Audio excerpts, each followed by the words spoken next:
Chapter 2 of the Arizona Callahan by Henry James O'Brien, Bedford-Jones.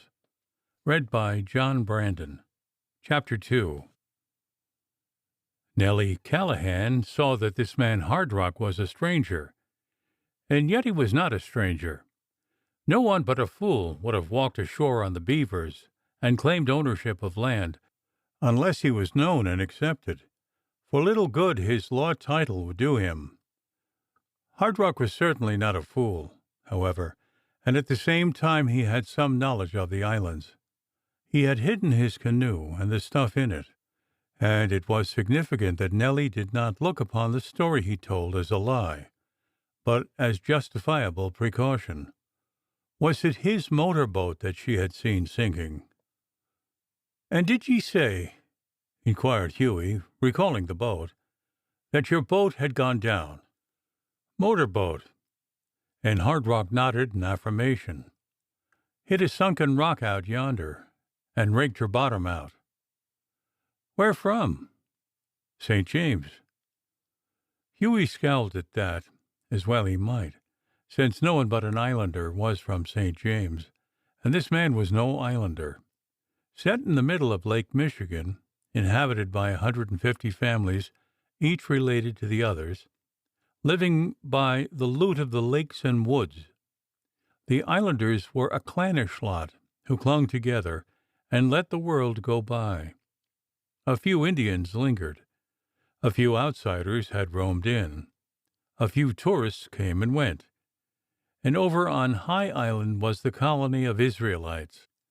Silent, wistful men with wide eyes and hairy lips. No law was on the Beavers, nor even had been, save when King Strang established his brief Mormon kingdom at St. James. There was not an officer in the group, not a judge, nor a lawyer, nor a doctor, and one man was as good as another, and once when the revenue men came to pry around with talk of the 18th Amendment, there were dark tales of what happened by night. But no more revenue men came. As for game wardens, they were not fools. The Beavers were not out of touch with the world, however. Scarce a large boat on the western lakes, but had from 1 to 10 islanders aboard, and the Beaver Gallaghers were known from Buffalo to Duluth. How many island men lay at the bottom of Whitefish Bay? It was hard to say.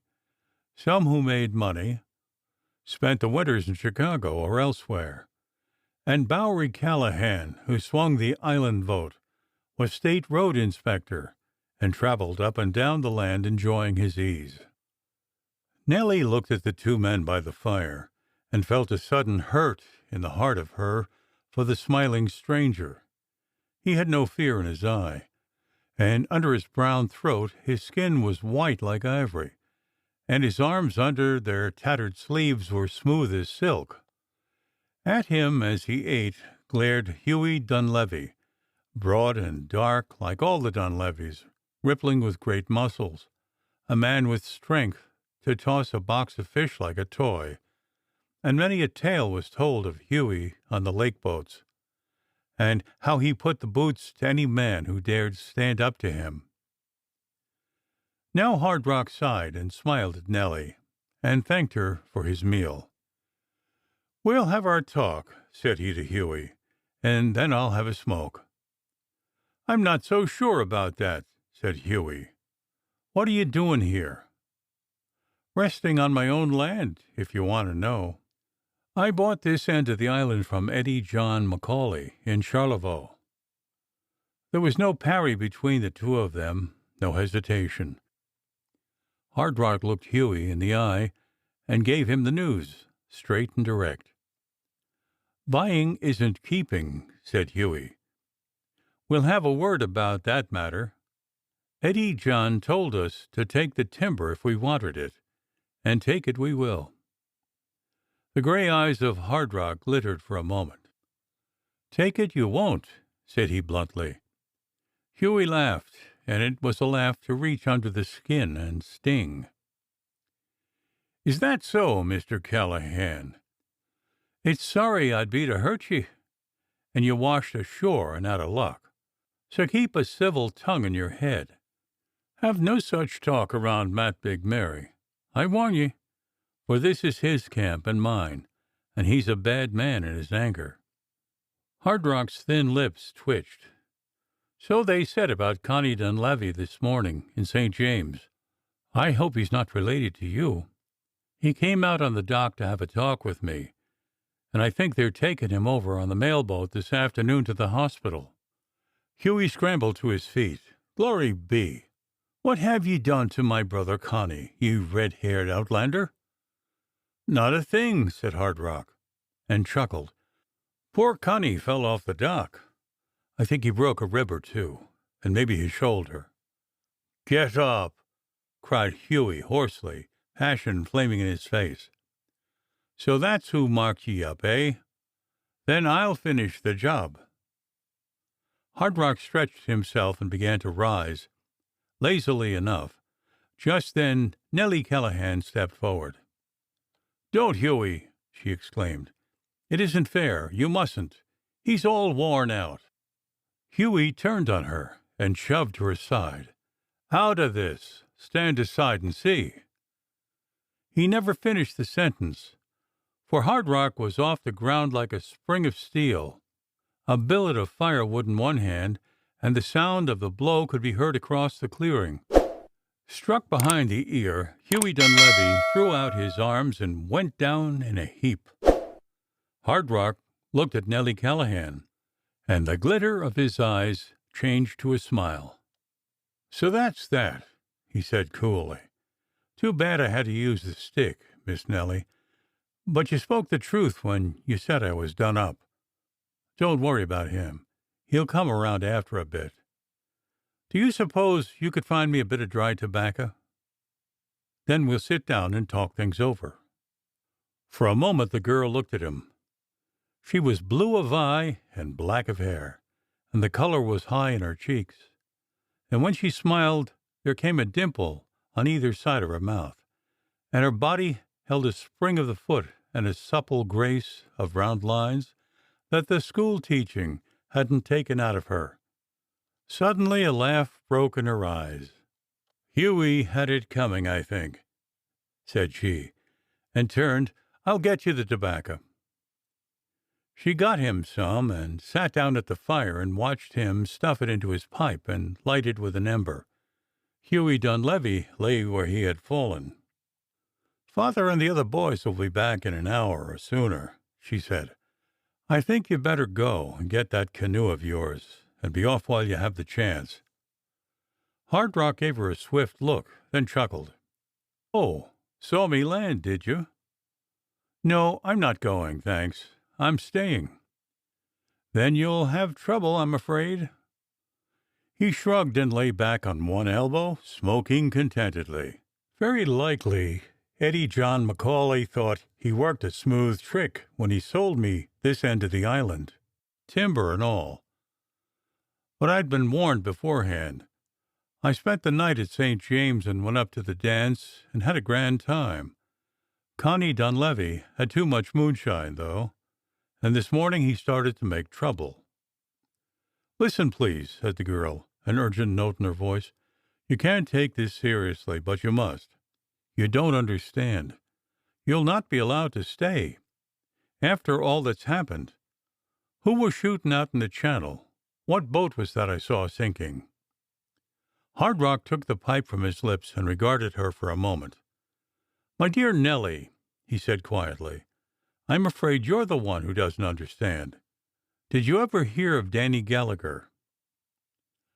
Her eyes opened at that. "Danny? Why, of course. His father, Vesty, owns the sawmill down at the head of the island. But Danny's been away 2 years in Arizona." "And I've come from Arizona," said Hard Rock.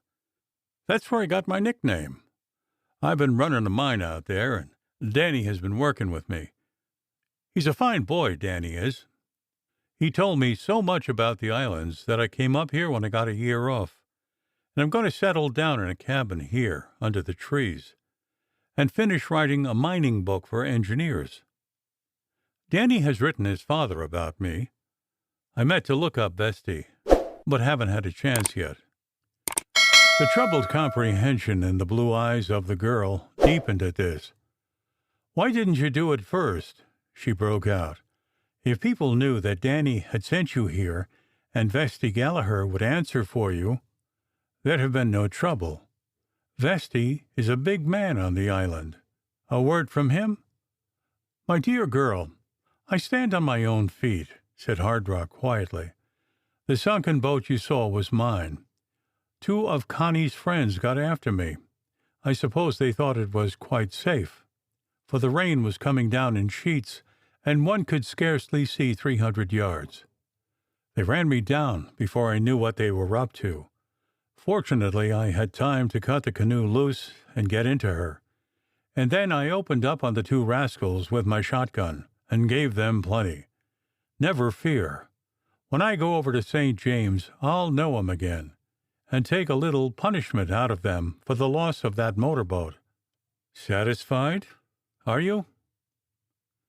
Under his twinkling gray eyes, the girl laughed a little. "Hold it!" he exclaimed. "Oh, no use. Gone again." "Eh?" Her gaze widened. "What?" "Those dimples. How long is this camp to continue?" "Until the first of the week." Nellie Callahan was disconcerted by his abrupt change of subject, and forgot to resent the personality. "Father's rounding up some cattle and counting how many there are here." "Good. Then I'll be over to the dance next Thursday night. May I take you?" She was startled by his words. She was more startled a moment later when a crushing of brush sounded, and she leaped to her feet. "Oh, Father's coming." "Answer the question," persisted Hard Rock. "Quick." "Yes," she said, and then turned swiftly to him. "Go quickly." "Nonsense!" Hard Rock puffed at his pipe. "Nothing to get excited about. I'm not going to start any trouble, I promise you." "Great Scott! Is that your father?" He stared at the huge figure of Matt Big Mary advancing upon him, with the other 2 men following. All 3 gaped at him. Matt, astonished, came to a halt. "What's this?" he rumbled. "Hughie! Where's Hughie, lass? Who's yon man?" "Hughie's gone to sleep," said Hard Rock, and came easily to his feet. "My name's Callahan." "He's a friend of Danny Vesti Gallagher," broke in the girl swiftly, "from Arizona, and Danny had him by this end of the island from Eddie John McCauley, father." "Shipwrecked on my own land," said Hard Rock, laughing. He held out his hand. "You're Matt Callahan, Matt Big Mary. Danny has told me about you. Glad to meet you." Matt gave him a huge grip between surprise and bewilderment. "What's all this? Brought it off Eddie John, you did. And what do you mean by shipwrecked? There's been no boat." "My motor boat went down," said Hard Rock. "I got ashore with my duffel, though. Got a camp down shore a piece. Come over from St. James this morning." "Oh, and it's a friend of Vesti Gallagher ye are, eh? What's the matter with Hughie?"